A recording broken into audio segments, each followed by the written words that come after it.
Olá, eu sou Lilian de Lima e esse é o nosso curso Canções e Outras Musicalidades na Narração de Histórias. Esse é o nosso terceiro encontro, nossa terceira aula, e hoje o tema é utilização de instrumentos percussivos e efeitos sonoros na narração da história. Então a gente tem aqui, né, Helena Castro, que estava com a gente no encontro passado, né? Ela que é compositora, musicista, diretora musical, cantora, atriz, tá aqui para ajudar a gente com alguns instrumentos percussivos, tá bom?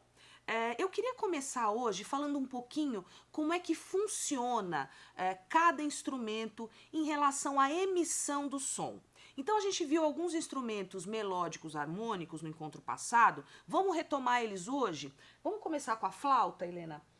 A flauta, ela é um instrumento de sopro, né? Então o ar é o combustível, vamos dizer assim, desse instrumento, né?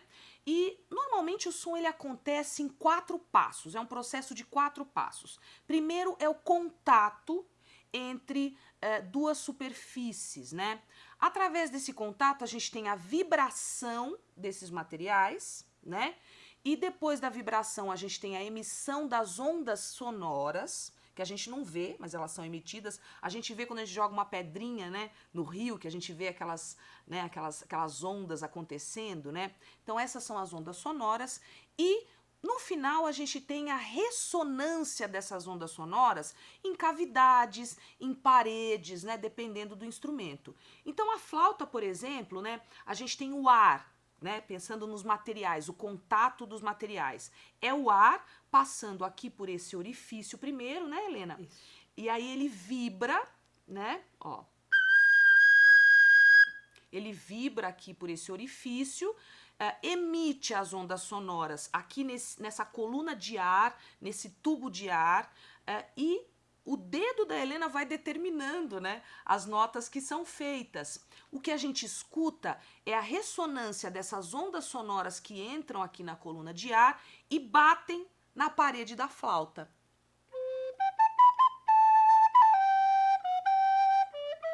Legal, né? Aí, por exemplo, se a gente pega um outro instrumento, um instrumento de cordas, né? A viola caipira, por exemplo. Já é um instrumento completamente diferente, mas vamos pensar nesses 4 passos. Então, primeiro a gente tem o contato do dedo da Helena na corda, né? A partir desse contato, a vibração da corda, a emissão das ondas sonoras, que a gente não vê, mas elas estão por aí. E olha que interessante, essas ondas sonoras, elas rebatem aqui, ó, no corpo do violão. O violão, ele tem esse oco, né? A gente vê aqui por esse buraco, as ondas sonoras, elas ressoam dentro, né, desse oco aqui, reverberam nas paredes internas do violão e a gente escuta. E a viola caipira especialmente, né, ela tem uma sonoridade forte, né? Olha só que bonito, né? Porque são cordas duplas, né? Mas é o mesmo princípio do violão. É isso. Legal, né? E aí agora os instrumentos percussivos. A gente viu um de sopro, corda. Como é que são os instrumentos percussivos? Também, né? A gente pode pensar nesses 4 passos, né? Porque, ó, o contato da baqueta com o coco, esse aqui é um agogô de coco, né? Então, ó, bateu. Contato, vibração da superfície do coco, emissão das ondas sonoras que rebatem aqui dentro, ó, dentro desse orifício, nessas paredes, e aí a gente escuta esse som. Né? Olha só. E o que é interessante também, né? Falando dos instrumentos percussivos e da materialidade de cada um deles, esse aqui é um coco, né? Então ele tem um som determinado. Existe também o agogô de metal, que a sonoridade é completamente diferente, né? Então remete a outras imagens, né? E olha só. Você vê que é diferente? Então o tamanho do coco também determina o timbre daquele instrumento, né? E a gente tem também, que mais a gente tem de instrumento percussivo aí, Helena? Eu trouxe um tambor de mão, tambor pequeno, que a gente pode tocar ou com a mão, pode usar baqueta, pode usar uma vassourinha. E aí vai depender o som que você quer tirar, o timbre, pela superfície desse contato, mas todos o mesmo princípio. Trouxe um pandeiro, que é um instrumento muito completo, porque ele tem essas platinelas, então eu posso usar ele simplesmente assim. E ele, então, ele vai dar esse preenchimento, essas platinelas quando eu toco, mas ele também é um tambor, onde eu toco. Aí pode ter sons mais agudos, mais graves. Um pandeiro. Eu tenho um tambor que a gente toca com baqueta. Ele é um tambor maior, então ele ressoa mais. A superfície, né? A pele dele é maior e o corpo também. Então, ele vai ressoar mais tempo. Cada um vai trazer uma característica, né, do que a gente está buscando.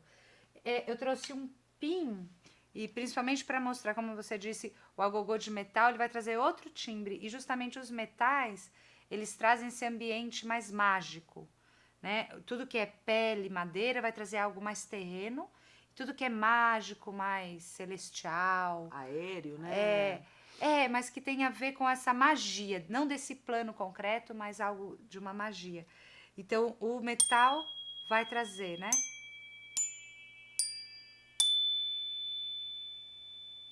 E ele é um instrumento percussivo, né? Mas também tem as Organizado notas, né? por tons, porque ele tem em vários, organizado numa escala, esses tubinhos, e aí a gente também pode trazer melodias em cima dele. Esse sim. A gente tem esse mini gongo, que também é o metal, ele também traz esse ambiente mais mágico, né? E aí eu trouxe as claves, porque as claves elas indicam muito essa possibilidade de tudo pode se tornar música, ou som, ou um efeito, né? E as claves são 2 pedaços de madeira, que dependendo de como eu toco, eu já estabeleço. Do jeito que você tocou, por exemplo, dá a impressão que vai acontecer alguma coisa, né? Ó. Como se criasse um suspense. Você vê, são 2 pedaços de pau, né? Ou alguém tá tremendo. E é isso. Aí a gente entra, pensando nessa simplicidade, nesses brinquedos que também são muito acessíveis e possíveis de trazer sonoridades muito curiosas para as histórias. Então a gente tem o Roy Roy, que é um brinquedo, na verdade, que posso abrir uma porta. Agora olha só, a porta da Helena, olha a minha porta. Né? Uma portinha. E uma portona.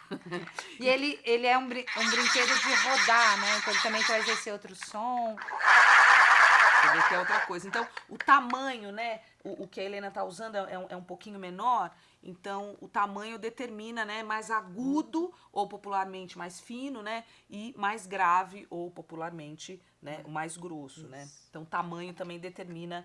Aí a gente tem, por exemplo, outros efeitinhos que a gente vai utilizar, né? Aqui a gente tem, por exemplo, esse apito, ó. Mas eu posso fazer isso com a voz, né? Digamos que eu tô contando uma história, aí eu digo assim, e aí os passarinhos cantaram, né? O público também pode cantar, assoviar, né? Então, eu posso pedir para o público participar comigo, eu trago o público para a história, posso fazer os efeitos com a minha própria voz. E como a Helena falou, né, eu posso utilizar objetos da minha casa. Eu acho muito importante a gente estimular isso, né? De usar uma panela, usar uma colher de pau, usar um copo com água, uma caixa, para brincar de instrumento percussivo e de efeito sonoro numa história, né? Vou mostrar esse último aqui, ó, que esse é muito legal. Né? Ele tem uma estruturinha assim, ele é como se fosse um anel, mas ele faz esse som de vento, né? E é isso, você pode utilizar na história da forma que você quiser. Para isso, né, a gente vai também contar uma pequena história para brincar um pouquinho, né, com esses instrumentos, como é que a gente vai inserir cada um deles na história, para que você, né, se inspire aí para contar suas histórias também. Tá bom? Então, vamos lá.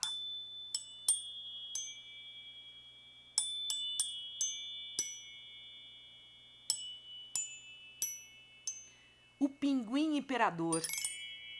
Ele, que mora lá na Antártica, decidiu promover uma corrida de continentes.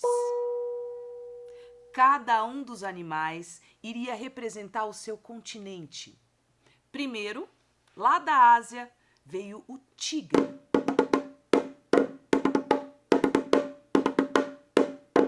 Logo atrás do tigre, o canguru veio representando a Oceania.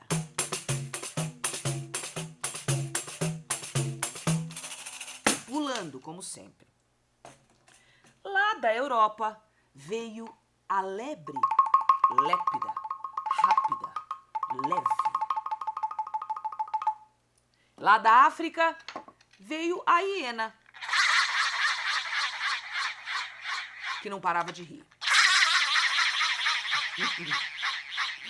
E da América, lá atrás da fila, veio o jabuti.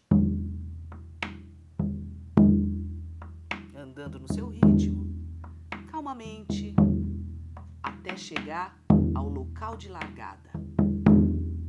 O combinado era que todos os animais saíssem da base de uma montanha, atravessassem correndo todo o vale até chegar a uma grande macieira, cheia de maçãs vermelhas e suculentas.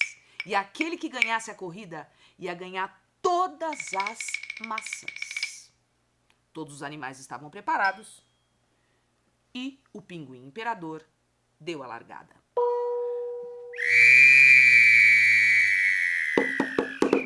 O que começou mais rápido foi o tigre. O tigre vinha focado, olhando para a macieira, olhando para as maçãs, especialmente uma maçã vermelha e suculenta que ele avistou. O tigre vinha correndo, mas vinha tão focado, correndo tanto, que não viu um buraco na frente dele. Caiu no buraco. Esse buraco era tão fundo, minha gente, que ele ficou lá. O tigre já não estava mais participando da corrida. E o jabuti, tranquilamente, andando no seu ritmo. Tudo certo. Quem também estava correndo muito era o canguru. O canguru não só pulava grandes distâncias, como ele também pulava para cima, né? Pulava para cima, pulava para frente, pulava para cima, pulava para frente. Ele estava indo focado também, só que ele não viu o galho de uma árvore sobre a cabeça dele. Enroscou naquele galho, a cabeça ficou enroscada e ele ficou lá. O canguru também não estava mais participando da corrida. E o jabuti, tranquilamente, no seu ritmo, caminhando. Quem também estava vindo rápido era a lebre, representando a Europa. Ela vinha lépida, rápida, leve, corria, mas corria tanto que de repente ela começou a enroscar nas próprias orelhas gigantes dela. E aquilo foi dando um nó. As pernas, o rabo, as orelhas, ela foi virando uma bola de pelo. E caiu num penhasco e estava fora da corrida. O jabuti estava lá, tranquilamente, caminhando no seu ritmo. Agora vocês vão me perguntar da hiena. A hiena nem participou, gente, porque quando ela viu o tigre caindo no buraco, ela deu risada. Quando ela viu o canguru enroscado no galho, riu mais ainda. Quando ela viu um coelho rolando ladeira abaixo, riu mais ainda, ela nem saiu do lugar. A hiena caiu no chão, rolou de tanto dar risada e não participou da corrida. Então é claro que quem ganhou a corrida foi o jabuti, que foi andando lentamente até que chegou ali no pé da macieira. Só que o jabuti, ele teve que se contentar com as maçãs que caíam do pé de maçãs, porque até hoje o jabuti não aprendeu a subir em árvores. Bom, então, deu para perceber que a gente utilizou, né, um instrumento para cada bicho, de acordo com a nossa escolha, com a nossa intuição, né, de como cada instrumento representaria, né, esse bicho que a gente queria trazer para a história, né. E os efeitos sonoros iam mostrando, né, as viradas, as brincadeiras, as movimentações que iam acontecendo ao longo do conto. Bom, espero que vocês tenham gostado. A gente agradece aqui a participação da Helena Castro. No nosso próximo encontro a gente vai falar bastante sobre o instrumento vocal. Então é importante isso que a gente falou sobre a emissão do som, porque a gente vai usar lá na outra aula também. Então convido você a assistir as aulas anteriores, se você ainda não assistiu, e a nossa próxima aula, nosso próximo encontro, que é o quarto e penúltimo desse nosso curso. Muito obrigada, Helena Castro, e muito obrigada a você que está aí. Até já!